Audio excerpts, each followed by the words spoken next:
Hello everyone, my name is Edgar Betancourt and this is my presentation for Monomyth and Superhero Recycled Theme for HU 348B, Humanities and Contemporary Popular Culture with Professor Aaron Morris, Herzing University.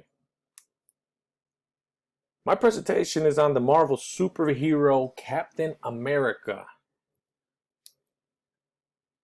Captain America, better known as Steve Rogers, he enlisted in the U.S. Army during World War II.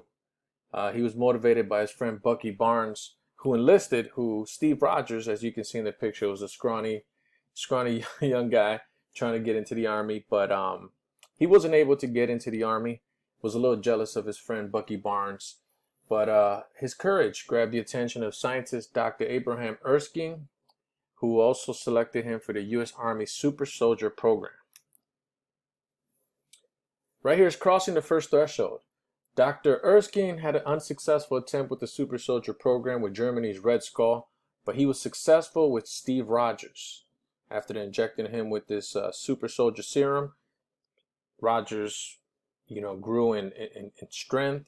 He grew in capabilities and reflexes. I mean, it was just a whole body transformation.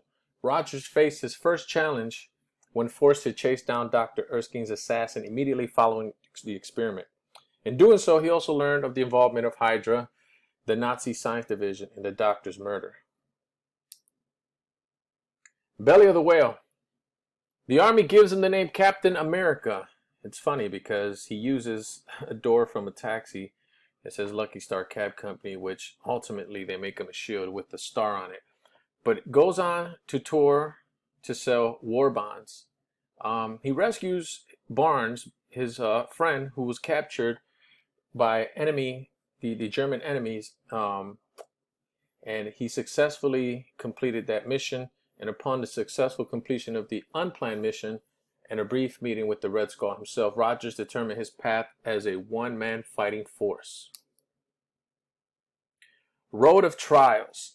Right here we document and show just some of the enemies that Captain America encounters throughout his should I say, army career, his crime fighting career.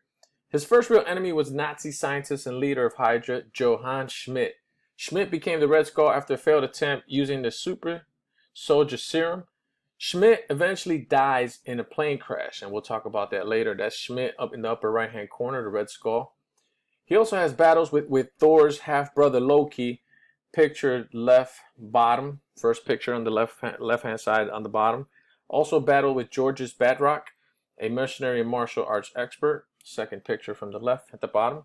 Also battles weapons dealer Brock Rumlow, also known as Crossbones, picture third, and then battles Thanos with the help of the Avengers to gain control of Infinity Stones, and that's Thanos right there at the bottom to the right hand screen. And Thanos is an important villain in this whole saga.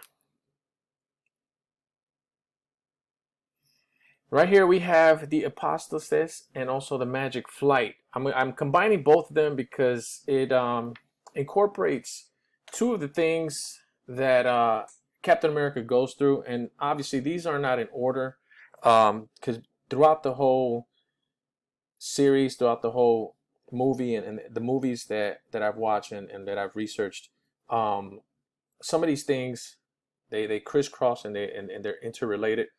But first is his death. Right here we have him fights the Red Skull in the Red Skull's plane. The Red Skull holds the Tesseract, which opens a wormhole and sucks him in. Okay, the Tesseract holds the Space Stone, which is one of the Infinity Stones, which allows the holder of the Space Stone to control space and teleport anywhere in the universe. The Tesseract falls into the ocean, and Captain America crashes the plane into the ocean, where he is frozen for 70 years. And also he crashes it into the ocean to save the plane from hitting a building in New York City. So for 70 years, he is believed to be dead, where he's frozen underneath the water for 70 years. And the Magic Flight. I use this also as Magic Flight because he has to escape a situation. So I see this as him returning from a dangerous situation, which is this confrontation that he has with the Red Skull, and back into his journey of fighting crime. Temptation, ultimate boon, and refusal of return. It's all interrelated, all intermingled. Here we have two women, which ironically, they both have the same last name. On the left-hand side, we have Peggy Carter. Peggy Carter being his longtime love. He was a soldier back in the 1940s. So in the 1940s is when he eventually crashed that plane. Peggy Carter was his love interest. She believed him to be dead. 70 years later, he wakes up, has a love interest in a Sharon Carter, which is a SHIELD special agent. She's a covert agent for SHIELD, which is an organization to help fight crime, and also it's an intelligence agency for the Marvel universe, or for the Marvel characters. But she is the great niece of Peggy Carter, which is kind of confusing. It's kind of like weird, but his love interest is in Sharon Carter as well. 70 years later, he wakes up. Here's Sharon Carter. He sparks a love interest with Sharon Carter. But I mixed all these together because obviously the ultimate boon, his goal, as I'll explain a little later, was to ultimately go back to the journey he started, which is gaining the love of the woman that he loved all his life, which was Peggy Carter.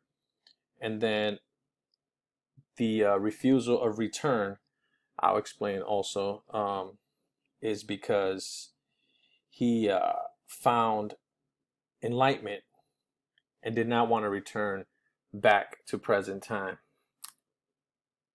Rescue from without. Right here we have a picture of the Marvel, the Avengers. You have Black Widow, you have Thor, you have Captain America in the middle, you have Iron Man, you have Hulk, and this team right here is put together to fight crime. In this particular scene, the Avengers are fighting Loki and his alien forces in New York City. Captain America, being the leader that he is, takes charge and helps them defeat Loki and his alien counterparts, his alien allies, and saves mankind. Also, the Avengers are the ones who eventually come together to fight Thanos. Thanos being the man who gathered all the Infinity Stones, and with the flick of a finger, he just flicked his fingers, was able to end all humanity. So they were able to go back and fight Thanos and get those Infinity Stones. The freedom to live. Freedom to live right here is Steve Rogers at the very end of the movie, at the very end of Endgame. Steven Rogers, aka Captain America. Captain America goes back in time to return the Infinity Stones after they defeated Thanos and was able to gather all those stones. He goes back into time to deliver those stones so they can save mankind. But in the long run, eventually what he does, he decides to stay and spend his life with his longtime love, Peggy Carter. So this picture right here is an end scene from Endgame where they're at Tony Stark's funeral, at Iron Man's funeral, and obviously one of the characters missing in the end scene is Captain America, but they notice this older gentleman sitting over by the tree, reminiscing, basking in his thoughts, and it ends up being that he is Steve Rogers. So the question that many people have with the Marvel Universe is, if he went back in time, was he there the whole time? Was there two Captain Americas?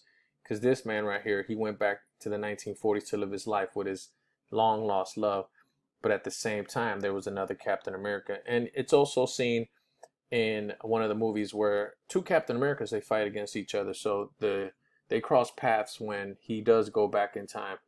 So right here is the freedom to live.